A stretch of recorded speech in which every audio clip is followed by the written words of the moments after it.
Сәлем, достар. Алдарыңызда «Следующая жертва» атты фильміне қысқаша шолу. Фильмнің басты кейіпкері Ким Со Хи есімді студент қыз. Ол қаладағы ірі компанияға тәжірибеден өту үшін жұмысқа тұрады. Алайда жаңадан келген қызметкерлерге бұл жерде құрметпен қарамайды, керісінше қудалау мен қорлау көрсетіледі. Фильм Со Хидің би жаттығуынан басталады.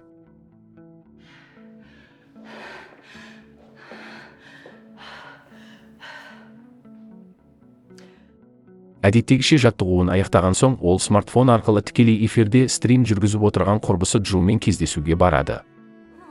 Да, жареные потроха — это классная тема. Кафеде бір жігіт стрим жасау сәнге айналғанын, әдемі қыздарға көрермендердің жиі донат жіберетінін сөз етіп келемеждейді. Бұл сөздерге ашуланған Со Хи жігітке қарсы тұрып, оған өз орнын көрсетіп, оны да кафе қызметкерлерін де шошытады. Врезать? Какого? Я врежу!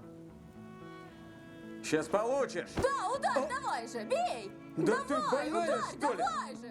Көп ұзамай оның колледжіндегі оқытушысы, оны ірі интернет-провайдердің қолдау көрсету орталығына стажер ретінде жіберілетінін хабарлайды. Со Хи бұл жаңалықты досы Тимен бөлісіп, онымен би баттылын ұйымдастырады. Ладно. Дүйсенбі күні Со Хи алғаш рет кол орталыққа жұмысқа келеді. Онда оны ауысым жетекшісі Джун қарсы алады. Жандағы әріптесі Джи оған клиенттерге қалай жауап беру керектігін, арнайы скрипттер мен кеңестерді түсіндіреді. Меня зовут Ли Дживон. Чем могу вам помочь? Я в 5-й раз звоню. Когда мне хоть кто-нибудь поможет? Со Хи қызметкерлердің шын мәнінде көмек көрсетуден гөрі клиенттерді компания қызметін уалай болса да ары қарай қолдануға көндіруге тырысатынын байқайды. Күн соңында басшылық бейнебайланыс арқылы қызметкерлердің төмен көрсеткіштері үшін сөгіс жариялайды. Очень слабый результат. Вы портите нам средние показатели. Көп ұзамай Со Хи өзі де клиенттердің қоңырауларына жауап бере бастайды. Бір тұтынушы оған қосымша қызметтерді тықпалаған үшін дөрекі сөздер айтады. Но вы могли бы перейти на другой тариф. Сука, ты глухая? Мұндай сөздер қызды ашуландырады, бірақ Джун оны сабырға шақырып, ең болмаса жұмыс нормасының жартысын орындауға шақырады. Түскі үзіліс кезінде Со Хи оқытушысымен кездесіп, құжаттарға қол қояды және жаңа жұмысынан көңілі қалғанын айтып шағымданады. Работа просто отстой. Хуже некуда. Алғашқы жалақысын алған кезде, ол келісімшартта көрсетілген сомадан аз ақша алғанын байқайды. Себебін сұрағанда Джун қызметкердің тарапынан жоспар орындалмаса, жалақының азаятындығы туралы келісімшартта көрсетілгендігін айтады. Сол кеште достарымен бірге бірінші жалақысын жуып, олар компаниядағы кадрлардың жиі ауысатынын, жұмыстан тез кетіп қалатындарын талқылайды. Өзі де кетуге дайын екенін сезеді. Бір күні клиенттің ұрсуынан бір қызметкердің есі шығып кетеді. Тупица! Сколько можно врать? Молчишь, да? Дрянь ты такая! Джун қоңырауды өз мойнына алғанымен, клиенттің дөрекі мінезінен ол да ашуға булығады. Бұл жағдай сол клиенттің жоғары тұрған басшылыққа шағымдануымен аяқталады. Почему ты позволил этой тупице его доставать? Мерзавец подаст жалобу в комитет по связи. Бас директор Джунға клиентпен жеке кездесіп кешірім сұрауды тапсырады. Үзіліс кезінде Со Хи досы Тидің де үлкен әріптесі тарапынан қысым көріп жатқанын көреді, бірақ түскі үзілісі аяқталған соң еріксіз қайтып кетуге мәжбүр болады.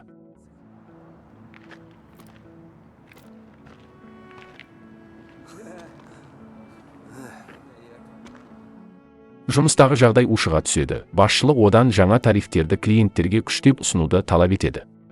Қызметтегі жұмыс уақыты ұзарып, артық сағаттар көбейеді. Тебе не хватает решительности. Второй смене необходимо чаще переубеждать абонентов. Бір күні клиенттің бірі Со Хиге сөз айтып тиісіп, әдепсіз қылық көрсетеді. Да всем плевать. Бұл жағдай оны қатты ашуландырады. Следи за языком. Это ты ко мне прицепился, грязный хмырь! Сам пристал ко мне, проклятый извращенец! Ясно тебе? Говорит менеджер Ли. Джун оны үйге қайтарып жібереді, ал өзі болса кеңседе қалады.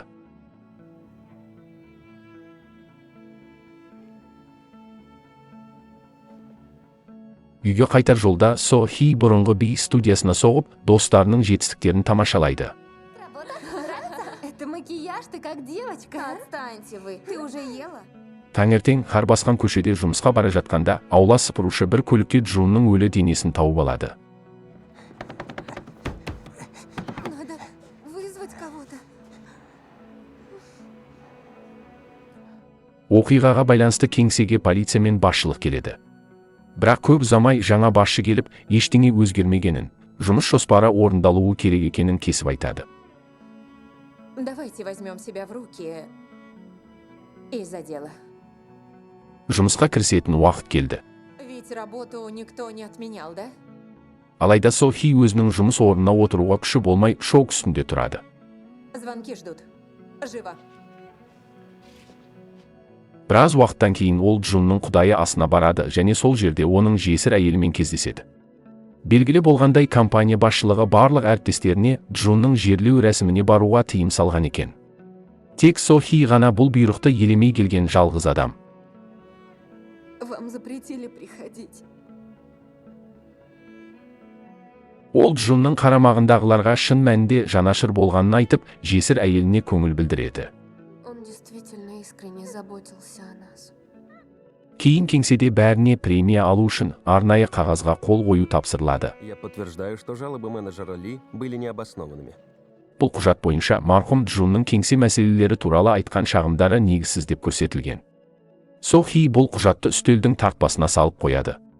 Жаңа менеджер ұжымды төмен көрсеткіштер үшін сөгіп, әсіресе Сохидің нәтижелері ең нашар екенін атап өтеді. Особенно у Ким Сахи. Ты хуже всех. Бұл оның жалақысына әсер ететіндігін жеткізеді. Докажи, что ты полезна для нас. Ашуланған Сохи құрбысы Джумен ұрсып қалады. Себебі оның ойынша ол блогерлікті уақытты бос өткізу деп санайды. И знаешь, ты только ешь и блюешь. И это работа? Кейінірек, басшылық жеке келіп оны Джун бойынша берілген құжаттағы шағымдардан бас тарту туралы қағазға қол қоюға мәжбүрлейді. Сделай это ради меня. Забудем все. Сохи бұған еріксіз келісіп қол қойып, премиясын конвертпен алады. Ким Сохи. Осыдан кейін ол көбірек ақша табу үшін бар күшін салып жұмыс істей бастайды. Өзінің әдіс тәсілдерімен әріптестерімен бөліседі. Алайда олар нормадан артық жұмыс істесең, сол норманың өзі көбейіп кететінін ескертеді. Сохи ведь так радует нашего менеджера. Бір күні Сохиға ұлы қайтыс болған бір клиент қоңырау шалады. Мой сын умер. Мне это больше не нужно. Отключите. Алайда қайғыға батқан адамға жаны ашудың орнына Сохи оған қосымша қызметтерді ұсынып, сату жоспарын орындауға тырысады. Еще у нас появилась услуга IPTV. Эта технология позволяет смотреть любой канал в любой момент из любого места. Бірақ айлық уақыты келгенде, жалақысының тағы да толық төленбегенін байқайды. Менеджер бұған компания стажерларға сыйақыны бірден төлемей, Да и премия платится не сразу. олар жұмыстан шығып кетпеу үшін сақтанатынын айтып түсіндіреді. Многие стажеры увольняются. Премия через месяц-два. Бар ішінде әріптестерімен отырып, Сохи жалақы туралы әңгіме қозғайды. А правда, что премию сразу не выплачивают? Сол кезде стажерларға жалақының белгілі бір шектен артық төленбейтіндігі белгілі болады. Бір әріптесі Сохидің жоспарда артығымен орындағанын ақымақтық деп бағалап, бұл сөзінен кейін Сохи оған шапалақ тартып жібереді. Идиотка. Осы оқиғадан кейін Сохи клиенттерді үгіттеуді доғарып, тек олардың қызметті өшіру туралы өтініштерін орындаумен шектеледі. Бұл әрекеті менеджердің ашуын туғызады. Хорошо. Спасибо. Келіспеушілік қайтадан ұрыс-керіске ұласады. Не нравится работа? Тогда бери и увольняйся. Ашу үстінде Сохи сол уақытта төбелесуге дайын болып, қол жұмсаудан тайынбайды. Типичная нищая. Разорвет ради денег. Осы тәртіпсіздік үшін оны 3 күнге жалақсыз жұмыстан шеттетеді. Сол кеште ақ ол құрбысы Джумен карагеде ішіп, ән айтудан емес, ішімдік ішкеннен жүрегі айнып құсып тастайды. Бірақ Джу оның жай ғана мас емес екенін байқайды. Құрбысы өзінің білек тамырларын кесіп тастаған екен. Эй, Сахи! Сахи! Очнись! Сахи, очнись! Сохи дереу ауруханаға жеткізіледі. Кейін ата-анасы оны үйге алып кетеді. Прости. А папа? Он ждет в машине. Софи оларға жұмыстан кеткісі келетінін айтқанымен, олар қыздарының бұл сөзіне көңіл бөлмейді. Біраз уақыттан кейін Софи оны стажировкаға жіберген оқытушысымен сөйлеседі. Как ты могла? Я так тобой разочарован. Мұғалім оған мектептің жұмысқа орналасқан түлектер бойынша рейтингі төмендеп кетпеу үшін жұмысқа қайта орал деген ұсыныс айтады. Ты должна просто смириться. Вся наша жизнь состоит из взлетов и падений. Соңғы демалыс күнінде ол тағы да Джумен бірге ішімдік ішеді. Бұл жолы оларға Джудың ағасы До Хо қосылады. Ол қыз үшін алаңдап көмек ұсынады. Может, прогуляемся? Протрезвеешь немного. Алайда Софи одан бас тартады. Он на работе, но скоро приедет. Ол Теймен кездескісі келеді, бірақ Тей оның қоңырауларына жауап бермейді. Алло. Содан кейін Софи жалғыз өзі кафеге барып сыра ішеді. Үйге қайтар жолда ол өзен жағасында тоқтап, судың бетіне түскен толқындарға ұзақ қарап тұрады.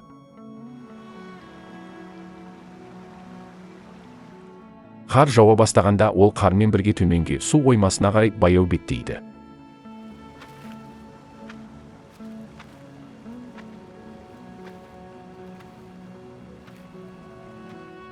Келесі таңда полиция оның үсіп қалған өлі денесін судан алып шығады. Детектив Юджин серігімен бірге оқиға орнын тексереді. Ее не трогали. Сразу вызвали и ждали. Мәйітті тану үшін ата-анасы шақырылады. Анасы көз жасын ұстай алмай, еденге құлап жылайды.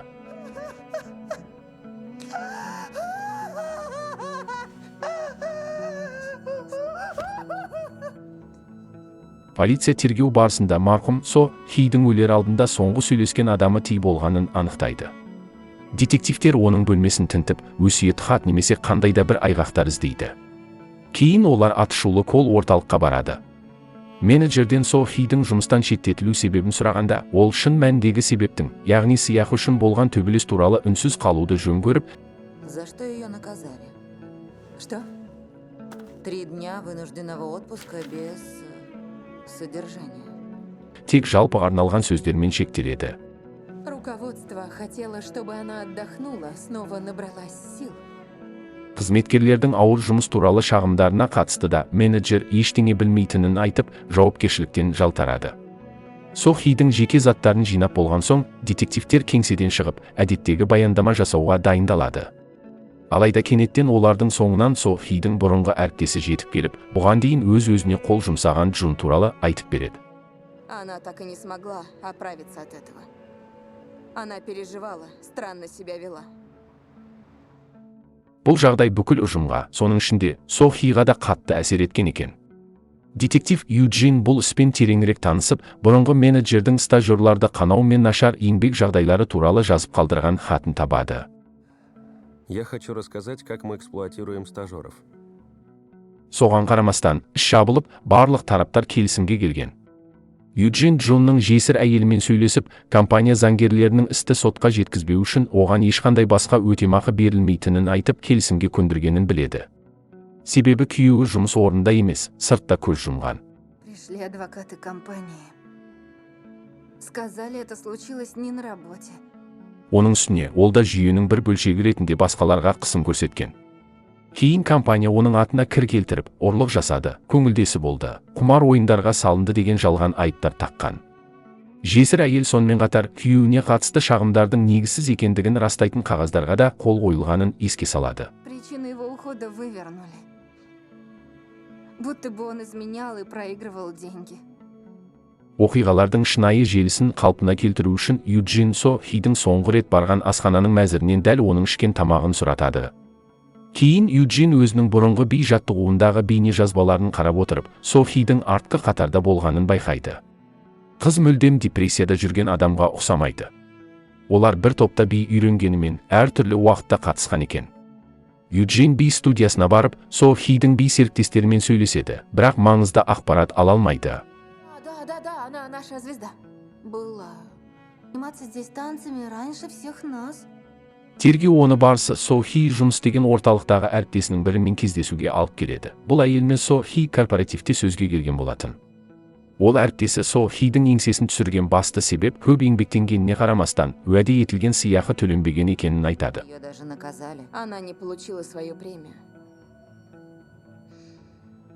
Все было напрасно. Бұдан бөлек басшылық стажерларға Джонға қатысты болған оқиғаны талқылауға қатаң тыйым салған. Егер бұйрықты бұзса, жұмыстан қуылып, колледж көрсеткішін білдірген қызыл белгісі бар адамға айналатын еді. Стажеры, вернувшиеся в школу, носят красную бирку. Нас заставляют мыть туалеты, выносить мусор. Кейін Со Хидің әкесі детективке қызының телефоны мен жалақы түбіртектерін әкеліп береді. Хабарламалардан оның үнемі артық жұмыс істеп, түнге дейін кешіккені көрініп тұр, бірақ соған қарамастан алған жалақысы мардымсыз болған. Қызының тамырын кесіп, жұмысынан кеткісі келгенін білгенімен, әкесі бұл туралы ашық мойындамайды. Если бы я знал, то заставил бы ее уйти из компании и школы. Но я не знал. Барлық деректерді жинап болған соң, детективтер колл орталық қызметін аутсорсинг арқылы жүргізген компания басшылығымен кездесуге барады. Компания өкілдері стажерлардың артық жұмыс істеуін, олардың өз бастамасы, ал сыйақының кешіктіріліп берілуін келісімшарттағы талап деп түсіндіреді. Өздерін ақтап шығуға тырысып, басшылық колледжді кінәлайды. Олар психикалық тұрғыдан тұрақсыз, қиын отбасынан шыққан стажерді жіберген деп ақталады. Она была буквально помешана на деньгах. К тому же психически неустойчива. Полиция басшысы Юджинге шегінен асып барасың, болмашы істен үлкен дау жасап, колледж және корпорация арасындағы астыртын келісім бардай тергеу жүргізуді доғар деп бұйырады. Бірақ детектив бұл істі тастауға ниеттемес. Ол Джуға барады. Қыз мас болып, есін білмей жатыр. Годжуни! Годжуни! Годжуни! Юджин оны ауруханаға жеткізеді, не себепті колледжді тастап кеткенін сұрайды. Джу стажировкадан кеткісі келгенін, бірақ ол жерден оңайлықпен босатпайтынын айтады. Кетерінде ол құрбымның өліміне мен кінәлі емеспін деп жылап қалады. Юджиннің әріптесі Джудың стажировка кезінде әр кеш сайын әріптестерімен ішімдік ішуге мәжбүр болғанын анықтайды. Бұл қыздың жүйкесіне қатты әсер еткен. Детектив күмәндана бастайды. Осындай ауыр жағдайлар көптеген компанияларда арзан жұмыс күші есебінен жас стажерлерді пайдаланудың кең таралған тәжірибесіне айналған сияқты. Полицейлер колледждегі Со Хидің оқытушысымен сұхбаттасады. Просто хорошо все обдумай и старательно работай. Так я сказал, и она поняла. Ол да корпорациялардың талаптарына бағынуға мәжбүр екенін, әйтпесе студенттерді стажировкаға алмайтынын мойындайды. Кейін олар оқу орын басшысының орынбасарын шақырып, стажировка жүйесі жайлы ашық сөйлеседі. Белгілі болғандай, статистика үшін студенттердің көбісі өз мамандығына сай емес жерлерге жіберіледі. Почему их не устраивают по специальности? Тогда не выполним норму по трудоустройству. Юджин мұғалімдерді студенттерді орналастырған үшін сыйақы алады деп айыптайды, бірақ олар мұны жоққа шығарады. Да ничего я не получаю. Что, раз вы из полиции, так все можно? Орынбасар Со Хиді өзі тентек, ашушаң болатын деп сипаттайды. Осы сөздер үшін Юджин оған тәрбиелік мақсатта жұдырығын тартады. Проблема в ее вспыльчивости, а не в детектив. Я тоже вспыльчивая, козел. Сосын ол Джудың інісі Дохамен сөйлеседі. Себебі дәл сол күні Со Хи онымен кездескен. Артынша бөлімшеде полиция бастығы Юджинге бұл істі доғаруды талап етеді, бірақ ол оның өз бастығын қорқақ деп айыптап, жанжал шығарып, бөлімшеден кетіп қалады. Дети умирают, а их заботят лишь показатели.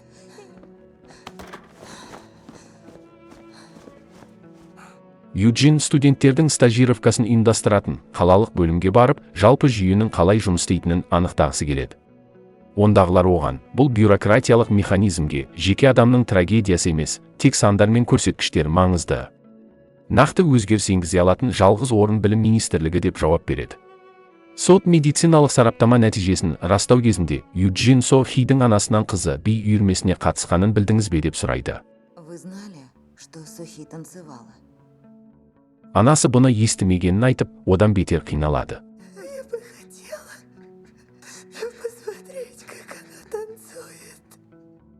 Мәйтханадан шыққанда Юджинге тей хабарласып кездесуді сұрайды. Ол да өзінің зауыттағы стажировкасы қиын өткенін, бірақ оны ешкімге айта алмағанын мойындайды. Сәл уақыттан соң Со Хидің жерлеу рәсімі өтеді. Юджин де соған қатысады. Сол сәтте полиция қыздың телефоны судан табылғанын хабарлайды. Өлмес бұрын Со Хи барлық телефондағы деректерді өшіріп, тек бір бейнеролик қалдырған екен, онда ол би билеп жатыр. Похоже, она все на нем стерла. Осы сәтті көрген Юджин көз жасына ерік беріп, орындалмаған үміттер мен армандарға толы жас өмірдің үзіліп кеткені үшін еңіреп жылайды.